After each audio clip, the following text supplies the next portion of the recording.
And so you might think, well, if Louis XVI is a monarch of liberty, well then what's the problem? Why would anyone have issues with Louis XVI? Since he doesn't seem interested in oppression, he's more interested in liberating people. And that's a wonderful question. But of course, Louis XVI wasn't just known as a monarch of liberty, he also was known as the monarch who bankrupted the state. And this is a very significant thing that caused the French Revolution, and that is directly related to the American Revolution. Because back when Vergennes was hoping to aid the Americans and was kind of orchestrating how the French was going to help America, either unofficially or officially, it was very clear to him and others that France could not afford to help America the way it wanted to. France had just come out of the 7 Years' War, it was in debt from the 7 Years' War, and it did not have the funds to send so much money and so many guns and so many uniforms and so many troops and pay those troops and bring food for the Americans and everything else the way it wanted to. And yet the French provided that aid anyway. Now, on one hand, you could say, what better way to bankrupt your state than to help America? We're not complaining. But on the other hand, you have to ask yourself, well, again, what are the consequences of this going to be? And for Louis XVI, the consequences were dire. Vergennes had hoped that by investing in the American Revolution and investing in freeing the American colonies are now the new United States, would be able to trade with France, and this would be wonderful for the French economy, and some of that did happen. But the French state still did not have enough money to support itself and went bankrupt. At this point, Louis XVI has to call together an assembly of notables to address the financial situation. They are unable to find a solution, so Louis XVI has to call together the Estates General, which means that representatives from each of the 3 French estates who make up the French nation have to come together and discuss it. The third estate in France, which only has 1 vote and thinks it should have more of a vote because it's the largest estate and represents the most people, creates itself in the National Assembly, and boom, you have revolution. And I just covered an incredibly complicated story arc in about 30 seconds there, and I ask you to forgive me. But here we are in the French Revolution. And when the French Revolution began, and it officially began on July 14th, 1789, with the fall of the Bastille, which was a prison and an arsenal in France, and the people taking it, which were mostly consisted of members of the Third Estate who were day laborers, as well as members of the army who had deserted their regiments. And this is another very, very long and complicated story that I am abridging very, very briefly, making very brief. When they took the Bastille, essentially what taking the Bastille meant is that people who are not in the army and under the direct authority of the king are now armed. And so, of course, Louis XVI wants to be on the right side of this revolution. He wants to be on the right side of the people who now have guns. And so Louis XVI is happy to go along with the idea of making great changes in French government.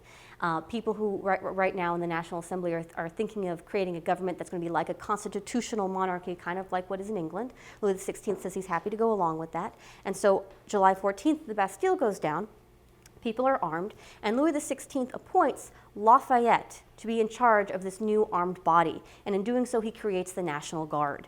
And the National Guard is supposed to be a group of French citizens who are armed. And remember, they are still thinking of the American militias and the American Army as a group of citizens who are armed. So here we have the French version, citizens who are armed and who are going to keep control and keep security in Paris. And the National Guard pops up all throughout France in different locations at about the same time. And Lafayette is in charge of the official one in Paris. And of course, by putting Lafayette at the head, you can see that the French government at this point is thinking of the National Guard as something similar to what the Americans had in the American Revolution, which certainly helped the Americans a great deal. And of course, Lafayette is very much respected after the American Revolution. He's a great hero for France. Lafayette's very excited about changes happening in his own country. In fact, when the Bastille goes down, and this is a cute story, when the Bastille goes down, Lafayette is able to get a key, an actual key from the Bastille prison. And in 1790, he sends it to George Washington with a beautiful, beautiful letter. Lafayette could really write some beautiful prose. And he sent this key to George Washington, say, I present this key to the Bastille as a missionary of liberty to its patriarch, as a son to his father, as an aide de camp to his general. But he's presenting it as a missionary of liberty to his patriarch. And so you can see that Lafayette's making the connection of, well, George Washington, you fought this wonderful revolution in your own country. I'm starting to fight one in mine. And so I present you with the key of our fortress of despotism, as he called the Bastille, which we have just taken down. And it's beautiful, and it's wonderful, and it's lovely. And unfortunately, the sentiment doesn't really last. And so I have here to show you this is really, really neat. This is a wonderful kind of little medallion, and it presents a picture of Louis XVI. And this is again Louis XVI, and not his most impressive portrait. If you kind of compare this portrait to Louis XIV, you see how differently Louis XVI is kind of approaching his kingship. And then you have Lafayette on the other side, and the medallion commemorates Louis XVI, who is king of the French, and Lafayette, who is in charge of the guard. And at this point, the revolution is not looking too bad for Louis XVI. He's probably going to lose some power. He seems all right with that. At least he's putting up a good front. Lafayette, who is a great noble, even though Lafayette is helping the French Revolution, he's still a great noble in France. He's coming from a very good family. He's proved himself in battle multiple times. He is a hero returning from America. He's together there with the king. And this kind of medallion indicates that, look, together Lafayette and Louis XVI are going to lead the French nation to a new and glorious beginning. And it looks that way in 1789 to a lot of people, that this idea of having a constitutional monarchy is going to work as the National Assembly tries to put together a new constitution and as the king is agreeing to sign the constitution and things like that. However, as I mentioned earlier, this kind of interesting propulsion is not going to last, and Louis XVI is kind of going to spell his own doom. Because while Louis XVI loves to present himself as a king of liberty, his heart isn't always exactly in it. And before I continue, I want to mention one more thing, which is that Louis XVI is very responsible for the Society of the Cincinnati in France. Now, the Society of the Cincinnati was formed right after the American Revolution by Henry Knox and some other American officers as a society that would perpetuate the ideals of the American Revolution. And it would be an honor. The membership would be inherited by the eldest son of the original member, and his eldest son would inherit it, and so on and so forth. And they would help each other's widows, and they would help remember the American Revolution and get together on a regular basis to help commemorate the American Revolution. And this sounds just lovely. And part of it was going to be that they were going to wear a certain military decoration, an eagle. And this would be great. And of course there was, because the French helped in the American Revolution, there's a French branch of the Society of the Cincinnati, and it still exists today.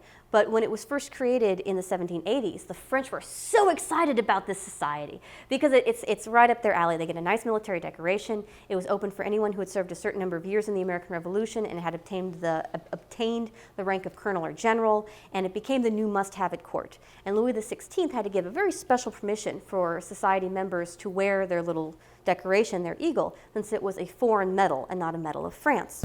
And Louis XVI was more than happy to grant permission. This was very popular. He was riding the popularity wave, and Louis XVI asked if he could join too.